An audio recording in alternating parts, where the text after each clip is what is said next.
आयुर्वेद के अनुसार प्राण शक्ति जीवन की नींव है, लेकिन अब एक बड़ा सवाल उठता है कि क्या आधुनिक विज्ञान भी इस बात को मानता है? क्या प्राण शक्ति केवल एक आध्यात्मिक विचार है या इसके पीछे कोई वैज्ञानिक आधार भी है? सीधी बात यह है कि आधुनिक चिकित्सा विज्ञान प्राण शक्ति शब्द का प्रयोग नहीं करता, लेकिन जिन प्रभावों की बात आयुर्वेद करता है उन्हें विज्ञान अलग अलग नामों से स्वीकार करता है। आज हम समझेंगे कि आधुनिक विज्ञान के कौन से सिद्धांत आयुर्वेद की प्राण शक्ति की अवधारणा से मेल खाते हैं। सबसे पहले बात करते हैं माइटोकॉन्ड्रिया की। आपने जीव विज्ञान पढ़ा होगा। माइटोकॉन्ड्रिया को कोशिका का पावर हाउस कहा जाता है। हर कोशिका की ऊर्जा यही बनती है। अगर माइटोकॉन्ड्रिया सही से काम करे तो शरीर में ऊर्जा बनी रहती है, अंग सही काम करते हैं और प्रतिरक्षा मजबूत रहती है। लेकिन अगर माइटोकॉन्ड्रिया कमजोर हो जाए तो क्या होता है? थकान, कमजोरी, प्रतिरक्षा में गिरावट और दीर्घकालिक रोग। अब जरा गौर कीजिए, आयुर्वेद भी यही कहता है, जब प्राण शक्ति कमजोर होती है तो शरीर की ऊर्जा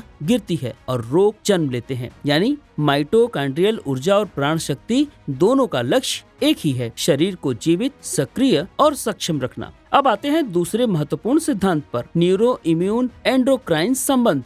आधुनिक विज्ञान आज यह मान चुका है कि शरीर के 3 बड़े सिस्टम, तंत्रिका तंत्र, प्रतिरक्षा तंत्र और हार्मोन तंत्र अलग अलग काम नहीं करते। ये तीनों एक दूसरे से लगातार संवाद करते हैं। अगर मन में तनाव है तो हार्मोन बदलते हैं, हार्मोन बदलते हैं तो प्रतिरक्षा कमजोर होती है और प्रतिरक्षा कमजोर हुई तो शरीर रोगों की चपेट में आ जाता है। आयुर्वेद हजारों साल पहले ही कह चुका है कि मन, शरीर और प्राण अलग नहीं होते। प्राण शक्ति इन तीनों के बीच सेतु का काम करती है। आज विज्ञान इसे न्यूरो इम्यून एंडोक्राइन नेटवर्क कहता है और आयुर्वेद इसे प्राण का प्रवाह कहता है। नाम अलग है लेकिन सत्य एक ही है। अब बात करते हैं तनाव और प्रतिरक्षा की। आधुनिक शोध स्पष्ट बताते हैं कि लगातार तनाव में रहने वाले व्यक्ति की इम्यूनिटी कमजोर हो जाती है। ऐसे लोगों में संक्रमण जल्दी होता है, रिकवरी धीमी होती है और गंभीर रोगों का जोखिम भी बढ़ जाता है। लेकिन तनाव आखिर करता क्या है? तनाव शरीर की ऊर्जा को लगातार खर्च करता है। यह वही स्थिति है जिसे आयुर्वेद प्राण क्षय कहता है।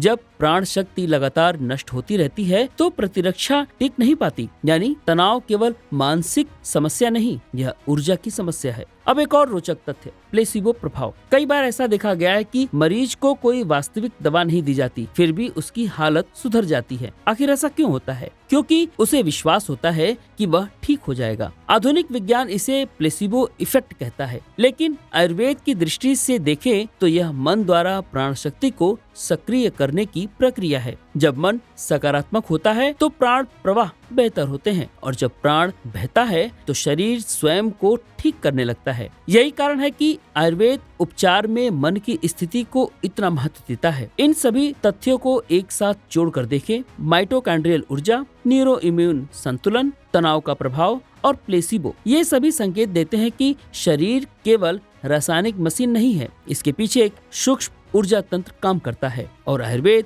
उसी ऊर्जा को प्राण शक्ति कहता है। इसलिए यह कहना गलत नहीं होगा कि प्राण शक्ति और प्रतिरक्षा एक ही सिक्के के 2 पहलू हैं। आयुर्वेद का यह सिद्धांत कोई पुरानी कल्पना नहीं बल्कि स्वास्थ्य की मूलभूत समझ है। जब हम प्राण शक्ति को बढ़ाते हैं योग, प्राणायाम, संतुलित जीवन शैली और मानसिक शांति के माध्यम से, तो हम केवल रोगों से नहीं लड़ते बल्कि सेहत की जड़ को मजबूत करते हैं।